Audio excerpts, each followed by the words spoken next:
Welcome to the 8th in a series of online interviews with Richard Harvey. My name is Rob Meeker, and today the interview will discuss the lecture, The Three Stages of Awakening, a radical new approach to the human predicament in the 21st century, part 1 of 2. And this lecture is a continuation of the Sashti Poorthi lecture seminars.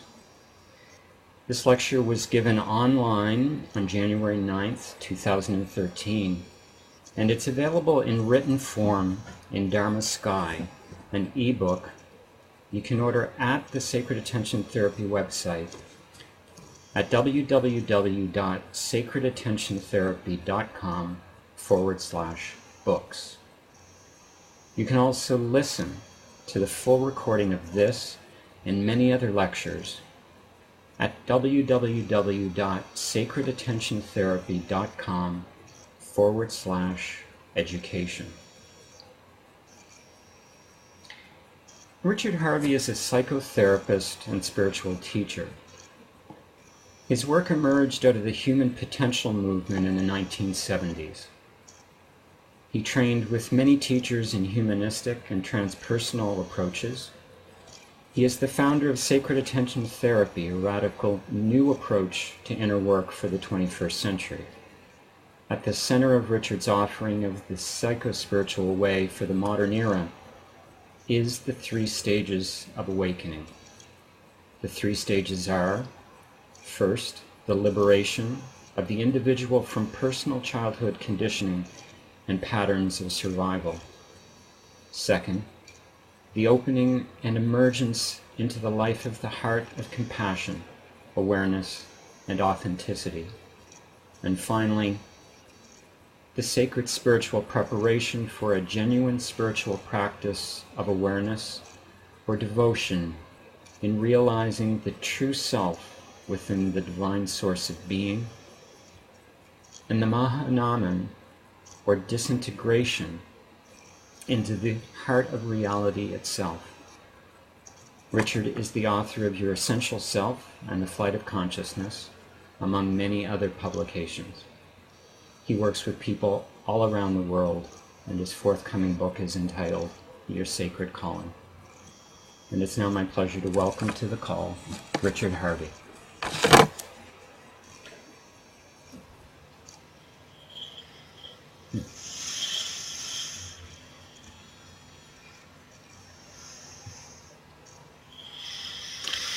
Good to see you. Thank you, Rob. You too. The Three Stages of Awakening, in this part 1 of a two-part lecture. And this lecture, this two-part lecture, is at the heart, no pun intended, of your work. Certainly your work in the context of sacred attention therapy. And there's a lot I could ask today from this part 1 alone, and we'll see how we do over the next 40 minutes or so. You begin the lecture with a couple of sentences out of which I'll begin some inquiry with you. And you begin the lecture by saying the three stages of awakening is my original model. I have created it as a response to the confusion and lack of inspiration in the fields of human psychology and spirituality. And my question is, what was missing in the fields of human psychology and spirituality that was your inspiration to create the three stages model of human awakening? I think centrally what appears to have been missing, even though in over 100 years of Western psychology we have embraced the depths of the human condition, but also spoke quite eloquently with the help of the East of the spirit condition, what was missing was the connection in any form that made sense, so that, for example, partly my experience was that people would be interested in spirituality when in fact what was far more relevant to their lives was the healing of their personal psychology. That over the last 20, 30 years, I think that populist mind, body, spirit teachers and the body of written work and lectures and so on have rather confused the issue, so it would appear as if spirituality, for example, was materialistic, in spite of Chogyam Trungpa's 60s, 70s phrase, spiritual materialism, when he pointed it out very clearly to us all. Spirituality isn't material. In nature, it's the whole point of it. Spirituality is about the vital breath. It's about the blessing of spirit. Therefore, the more people became sort of revved up on this idea of happiness or having things they wanted and all of these self-help, mind, body, spirit kinds of principles, which in and of themselves are hardly bad in any way. What they do, however, is they confuse, because they're not by their very nature spiritual. So then the question arose, in my mind at least, is there a connection between the development of individual psychology in terms of healing of personality and ego processes and spiritual practice in life per se? Which at that point I felt, should we say, 15 years ago or so, wasn't something that was at all clear. I think it's even less clear today, which is essentially the point that in spirituality the disciplines and practices are completely on the other side of the healing of the individual self, since it's a mirror image, as it were, or a completely different pursuit.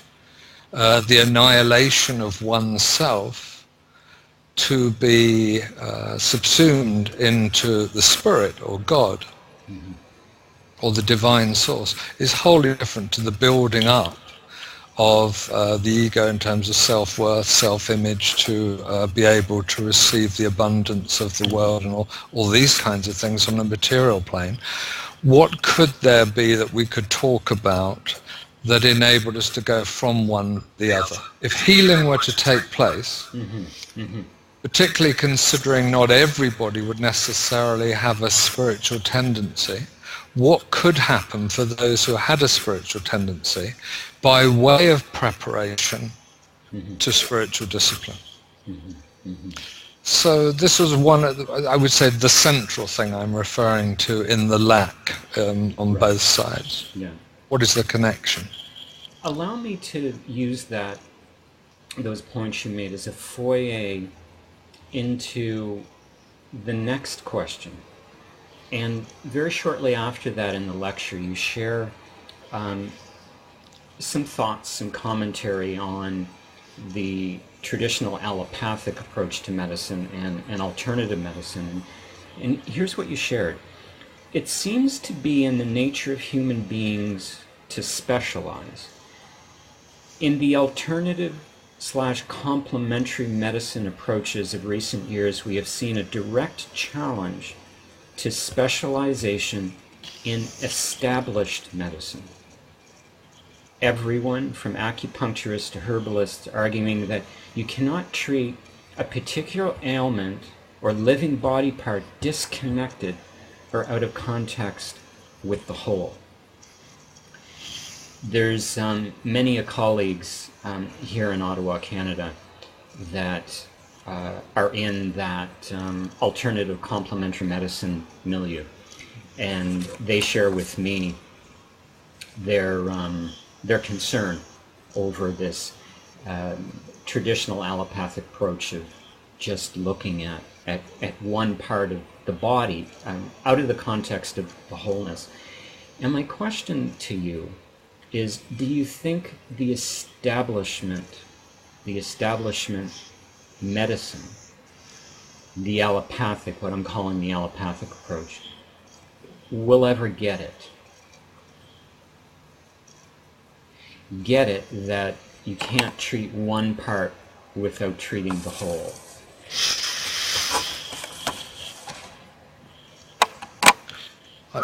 We can't say. I think that my consideration of the modern era dilemma is that although it sounds simplistic, we can go one of two ways. We can go in a life-enhancing, wisely, holistically intelligent way, or we can go in a way of individual and egoic power and dominance and the delusion of self, which we've built up over the last 100 years in any case, can lead to our annihilation, not quite literally, at least in terms of spiritual sacred principles and practices in the world, since the medical profession itself leads in terms of its incredible arrogance.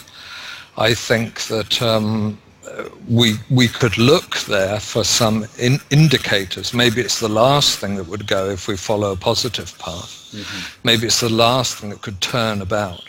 By which I mean, doctors are famously, at least in my experience of many people we talk to, very disinclined to utter a sentence like "I don't know," for example. Mm-hmm. And we so often need to hear that. We so often need to hear the limitation, just out of compassion.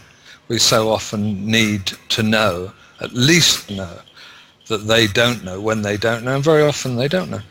Mm-hmm. And the medical profession has infamously, really, over the last 50 to 80 years, taken over all kinds of briefs, which no one, except for out of fear, I think collectively we allowed them to do, so that now we're told how to eat, what to eat, how to drink, what to feel. We're instructed in morals and ethics by doctors. Mm-hmm. They certainly have a lot more power than priests from organized religion these days. Mm-hmm. around the world. And I hope, I've gone in and out of my faith in the medical profession. And none of this to say, by the way, there aren't wonderful people in the medical profession, but I'm referring to it as a whole, in the essentially negative and specialist way in which it's appearing just now. I wanted to echo your sharing about there are good people, within the medical profession. There's a place, I think, for everything. I mean, if I was to go out later today and have an accident whereby I was physically harmed, I'd be most grateful to be taken to the hospital for them to repair my broken bones. That's not really what we're talking about here. At least I don't think so. We're talking about Jane or John Smith showing up at the general practitioner's office and say, I've got an ache or a pain here, and they're diagnosed with X, Y, or Z, and here, take this medication, and come back in 2 weeks. And there's no exploration of, well, what's happening in your life? How are you feeling? Let's talk about that and explore that. That's the kind of thing we're exchanging here, not the broken bones scenario. And yes, let those professionals help heal the bones, but leaving them to help heal the whole, or might I say, not to sound like a poet, to heal the soul, is not the milieu that one might want to seek out that kind of assistance. Along the same lines, here's another quote, shortly after that. The expanded view, that is the expanded view of treating the whole, has led me to a 3-tiered model of total human potential, capacity, and development. The first stage encompasses the entire field of human psychology, as it has been expressed and developed over thousands of years around the world and over the last 100 years in what has become known as Western psychology. I have added a full stop to human psychology, which is tantamount to heresy, and will no doubt invite ridicule and disdain from the establishment. And here the establishment, you're referring to the psychological or the psychotherapy establishment. And Yeah. I wanted to ask, because of my own receiving in my own ministry, what, if any, ridicule and or disdain have you experienced from the establishment? The psychology and or psychotherapy establishment. What I'm referring to in that passage, more than anything, is that although we've had 100 years of Western psychology, the notion of transcending personality and character, you'll notice, doesn't figure. It's been implied in humanistic psychology.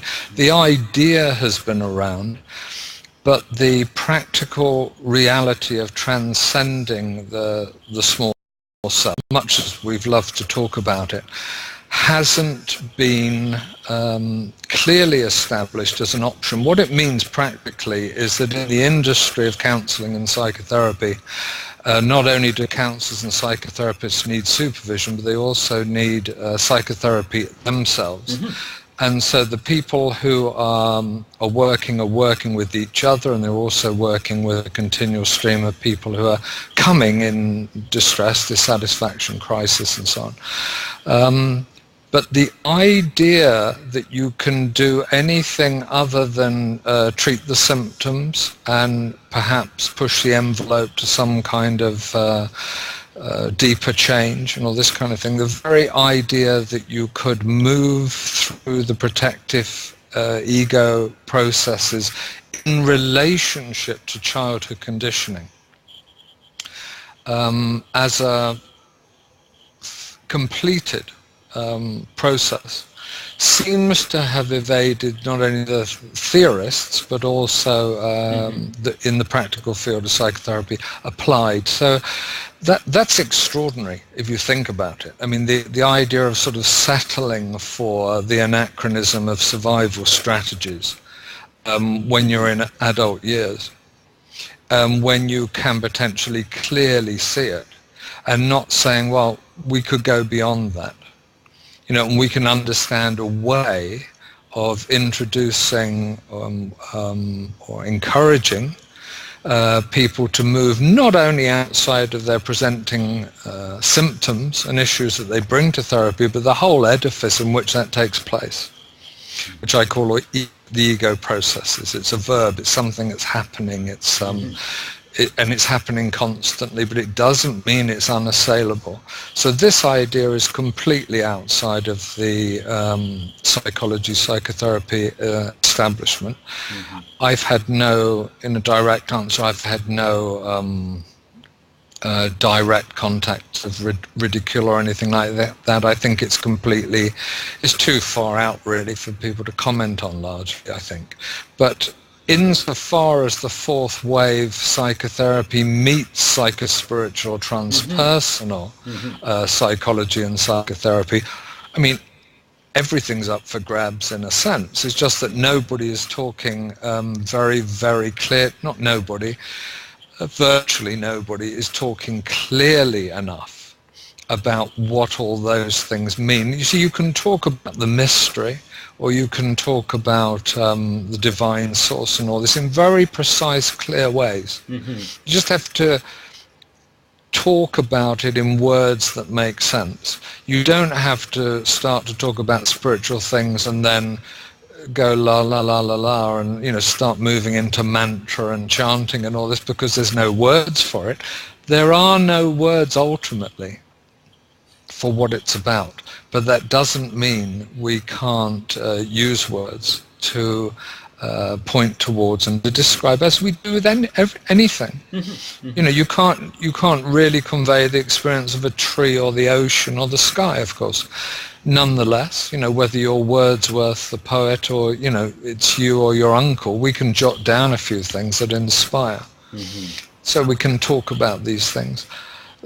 The relevance of this is that I think my notions of how you transcend the small self and the clear claim that it is not only doable in theory, but it happens now, is something psychology isn't equipped to deal with.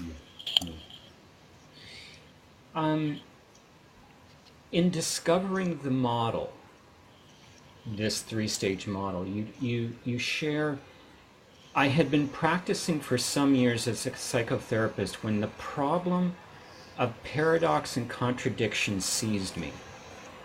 I had the feeling that behind the confusion people experience or experienced toward the apparent conflict between different schools of psychology and spirituality, something important was hidden. What did you discover was hidden or missing? In a word, the unknown. I think that the unknown. I think that you see, what happens in therapy, the same as in philosophy, the same as in social interaction of any depth where we speak with each other, is we tend to interact in a dynamic of the known. So therefore, our opinion, our point of view, our perspective, all these kinds of things are of great value to us, as you know.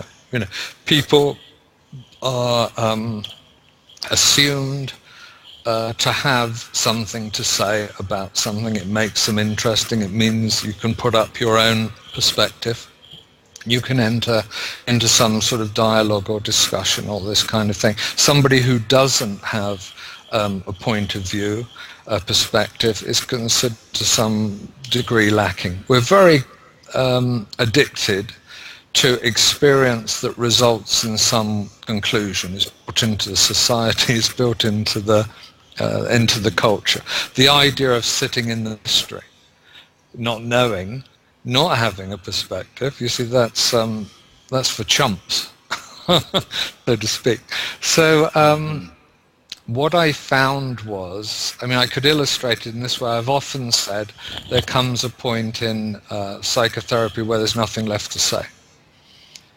And usually it's met with some fear of derision, and fear is the word. The fear is, well, I got nothing to say, you know, do I exist? It's an existential problem. You know, I have nothing left to bring. So someone's coming to see you for a while, and after a while they say, I haven't got anything to say. And I said, well, stay with that. Let's just sit here with that. That's a very interesting event. Mm-hmm. In therapy. It's a seminal event. Mm-hmm. It may happen a number of times because your client's tolerance of not having anything that they're bringing, not having a problem or even a positive thing or something that defines you, you see, is tremendously difficult. And to sit there and then approach spontaneity, approach the unknown, that's really tricky in a culture, a society where you're expected to be defined and definable and be constantly giving the details that corroborate that. And then we can all say, well, we are viable human beings. In therapy, depth psychotherapy, I should say, over longer periods, you're endeavoring not to be a viable human being, because the viable human being you were was simply a survivor, you know. Yeah. And it is, as in that memorable quote by, I forget the name of the First Nations leader who said it, it's the end of survival. Mm-hmm. It's a beginning of life itself, of existence. Mm-hmm. You know, we're not about just surviving. So what I found was that people would come to the edges of the known, and then they would meet contradiction and paradox. I began to call that the border between the conscious and the unconscious, the known and the unknown. Mm-hmm. To some degree, the human and the divine, or the secular and the spiritual. I mean, almost all dichotomies, all complements, all opposites, if you will, live there in that place. But when you came to this area of contradiction and paradox, that's really important, because everything you think rationally and intellectually and you're convinced of, and is your philosophy of life in the sense of your cerebral perspective on life, mm-hmm. is cast adrift, or you're cast adrift from it. And then the question is, You see, with the right encouragement, will you go on? Or, you'd be silly to be flailing around in the waves when your boat's going this way. Obviously, it's a temptation to jump on the thing and, go backwards, as it were. Mm-hmm. Mm-hmm. But this was what it was, and what I felt was on the other side then, or discovered was on the other side, was the unknown. And then you're edging toward the spiritual because you're edging towards spontaneity. You're edging towards being present. And if you can be present, of course, it's not too much more to go to be eternally present. You realize the eternal isn't someplace else. That was just, that was myth. That was something you learned from the West, the religious establishment, because it's obviously a very threatening notion to find that it's all here now. Very threatening. I want to use this point you bring up, this myth of the eternal now. There's a point in the lecture you talk about a new mythology. And again, I'm going to read just a précis from the lecture. In my introduction to the talk on absolute freedom, which was prior to this, in this interview series, I said, quote, I would like to propose that we embrace a new mythology and adhere to a more informed, intelligent, in the fullest sense of that word, and profoundly wise means of attaining the precious depths of wisdom, beauty, creativity, and devotion that is inherent in each and every individual human being. That new mythology needs to reflect the fact that the laws of the inner world are most often inverse in relation to the laws of the outer world. And what I commented leading into the question is, this is a common teaching in many spiritual and faith traditions, at least many spiritual and faith traditions that I'm familiar with. That is, as you've so beautifully put it, that the laws of the inner world are most often inverse in relation to the laws of the outer world. But this, I have witnessed, often produces confusion and fear. At least I know it has in me in the past. And I might be being naive in saying that it still does not produce fear. But is there any other teaching that offers us such a gift of surrender, to realize that, again, the laws of the inner world are most often inverse in relation to the laws of the outer world? Is there any other core spiritual teaching that offers us such a gift of surrender as that law?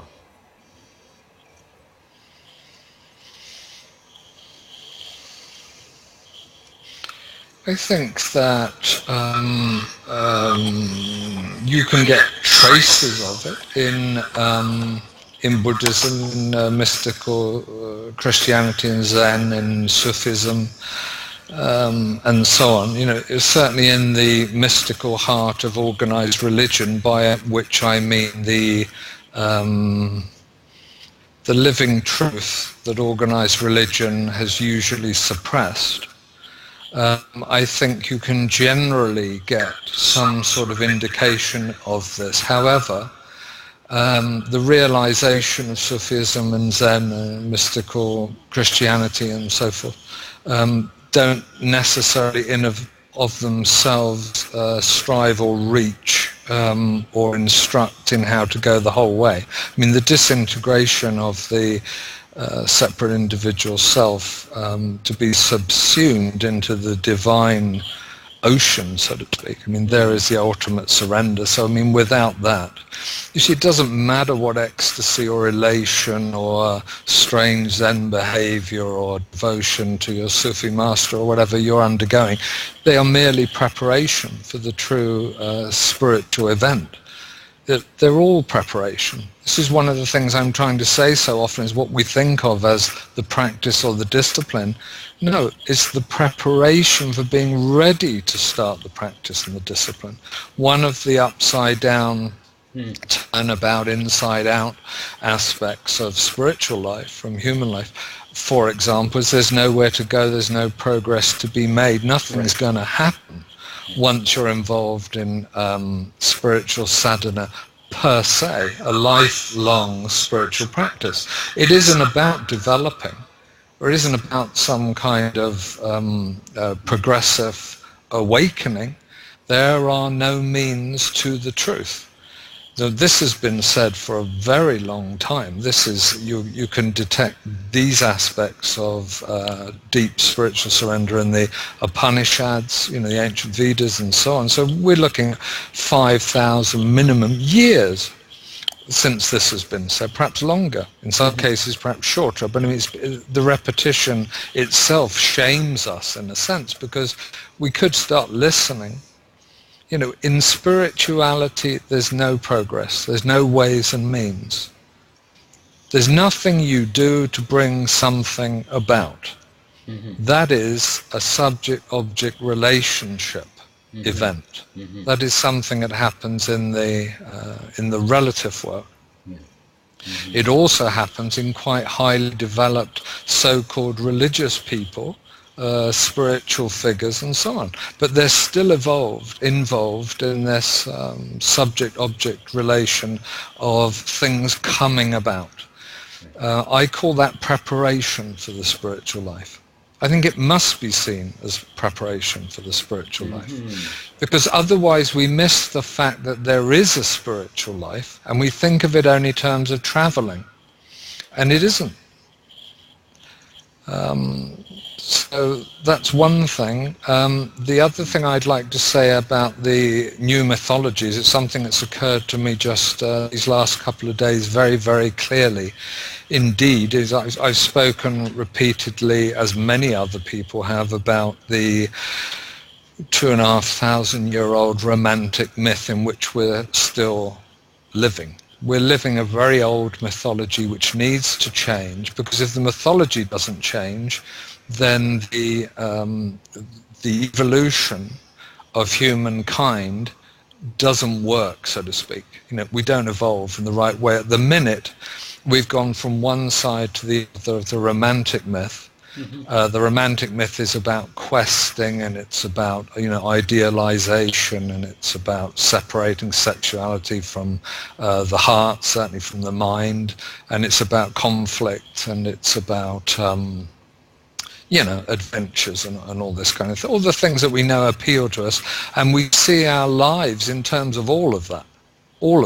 You talk to anybody about their life, how's it going in your life, what's happening. They're going to talk about their love life, or their work, or their job, or their money, or these things. These are all to do with questing, or all to do with the romantic myth, and we're on the other side of that now. Those of us who aren't sort of should be, we're banging against the other side to get out of it. And one of the things that that impresses me these days about the world is that people want to have children. People want to, perhaps to some degree, because there is a global recession. So there is a lot of unemployment, and perhaps the idea of making lots of money is not only less possible, but perhaps even also to some degree a little shameful these days. We've realized that we're part of a global community, and some people only have a cardboard box, So we've awoken to that idea. Maybe there's something other than making money and having a car, or whatever. Because of all these kinds of things, people revert to marriage. There's a certain reversion to marriage and having children, and it's actually untenable. We can't sustain it, as we all know. You just have a little look. In 25, 30 years' time, our 8 billion, nearly, whatever it is currently, will have risen to 9, and it's going up exponentially at this enormous rate. So that certainly within my kids' lifetime, there's going to be a huge problem, if not towards the end of our lives. There's going to be a huge problem with overpopulation. We have to think differently about that, just in terms of survival. And the romantic myth, of course, has been interpreted in modern times to include the happy family which is more or less a fantasy these days anyway. But it's been interpreted to mean that. Now, if we thought more in terms of a broader spiritual, sacred, responsibility-taking mythology, for our individual sacredness, for also for the collective good. We can only jam so many people into one small room, and in time that one small room is going to be the globe. It's just not that big. A lot of it is water after all. So what are we going to do? That's just one detail, I think, but an important one. Yeah. A new mythology. Joseph Campbell speaks of the need for humanity to develop a new mythology, does he not? Absolutely, yeah. Of course, yeah, wonderfully well. Yeah. Well, wonderfully well, but of course he, perhaps he mentioned it most broadly towards the end of his life, and perhaps if he'd lasted longer, he may have given us some indications, I don't know, but maybe he just wasn't visionary enough. But posing the question was a great help to us, I think. Continuing with this theme of the laws of the inner world are inverse in relationship to the outer, you go on to say, to be where you are now, simply be aware, be present, be free of assumptions, expectations, prejudice, judgments, criticisms, and ideas. Be beyond thought itself. The thought that is I is merely the first of a rapid succession of thoughts that for most people hardly cease throughout their lives. And thoughts are not experience, and experience and thoughts are neither singly nor together the truth. They are not the truth. The truth is beyond thought. And my question to you is, how do you get that across to the thinker or to the intellectual? And let me share a little story with you, preceding your responding in kind. I had a gentleman once who met with me who openly admitted he was interviewing me, in effect, in his words, to see if I was worthy of his presence.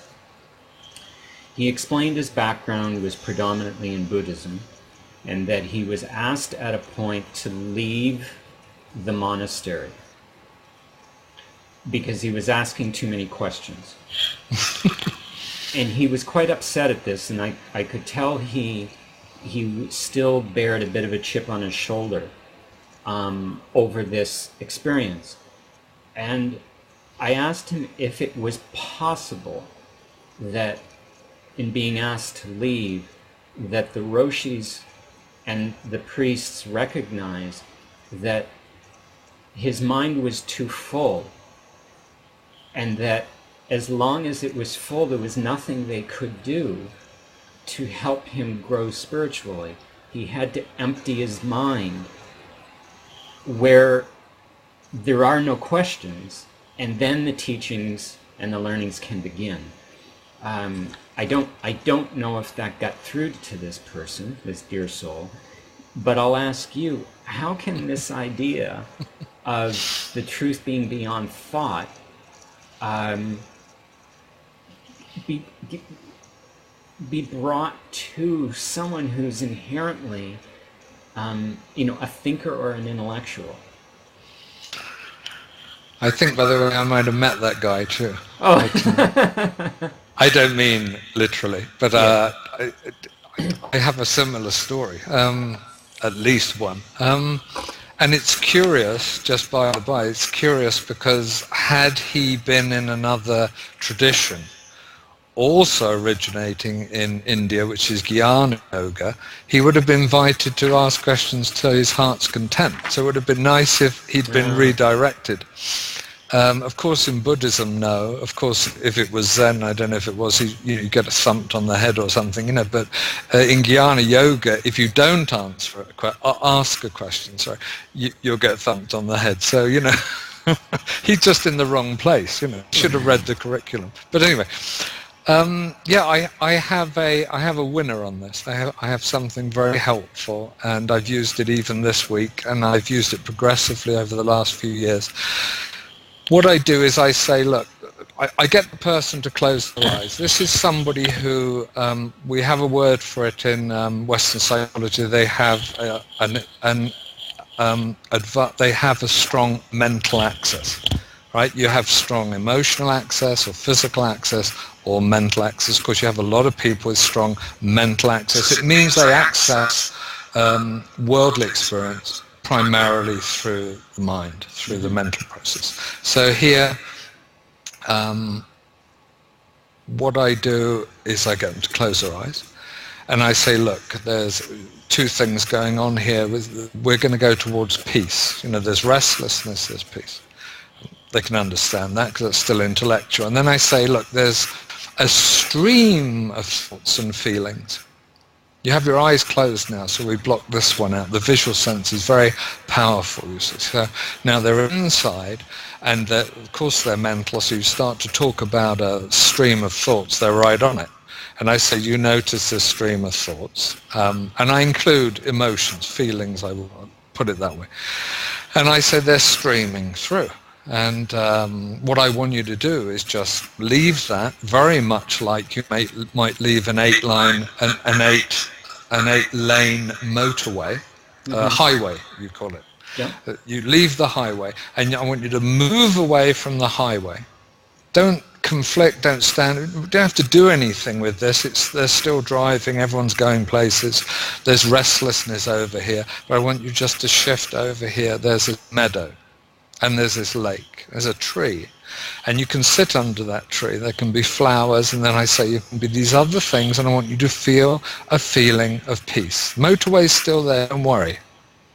You still have your streams of thoughts. You're not just involved with it at the moment. You're just, that's over here. You've come into this meadow. And then I say, just want you to immerse yourself in this feeling of peace and just take a few minutes off. And then I invite them to have animals or flowers or colors or reflections or sunlight on the lake and what have you, all these kinds of things. And I will reassure them that the restlessness of the striving, feeling, thought, eight-lane highway over here is still there. You're going back to it eventually, but just now, peace, you see. And progressively what I do is have them immerse themselves in that peace. And if they can tolerate 2 minutes, then next time it's 3 and 4. And maybe they can do a little extra in between us doing it together. And I say try and do it every day or a few times, or see what happens. See what you can do to take yourself to this place. You sit on a rock, you're under the sunshine, and maybe this isn't even a reality for them. They live in an apartment in the middle of big city. It's all busy, but you can still have this place, and it's using the mental faculties and imagination anyway. But the key is peace. The key is actually being in the place where there's no restlessness, and identifying not that there's anything wrong with thoughts or the stream of feelings, but that you're allowed to take time off. And that when you do, by definition, since that's all the restlessness that's going on, there is a centered, grounded, peaceful feeling of contentedness, happiness even. You can develop these ideas, joy even, ecstasy maybe not, but we can push it a little bit. It struck me, and I'm aware we're out of time, but it struck me that in that example you showed, from going from the 8-lane motorway or a highway or expressway, call it whatever you want, to this now meadow that, yes, hopefully it's much more peaceful, is initially just moving them from one line of thought to another, but hopefully less scattered. And the process might involve, over time, of them moving more and more to a space where there is no thought, or, as you talk about in the lecture, beyond thought. Because it's a different quality of thought, I think, to embrace imagination, that the creative, in terms of thought. Then I think you can transcend thought. At least you have modulated into something that we never got enough of. Because, as children, you were sitting there in the desk and looking out the window, and the teacher turns to you and says, "Pay attention." Well, you're already paying attention. But you're paying attention to something else, and that something else has, in therapy, we try and re-stimulate that.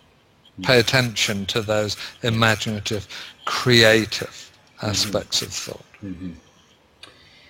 Richard, there's so much more we could explain or talk about in just this part one, but we are out of time, and we have an opportunity in 2 weeks to continue on talking about the 3 stages of awakening, and when we come together to talk about part 2, and there's some very interesting material in that, so I look forward to it. Me too. Thank you, Robert. Thank you. Bye-bye. Bye now.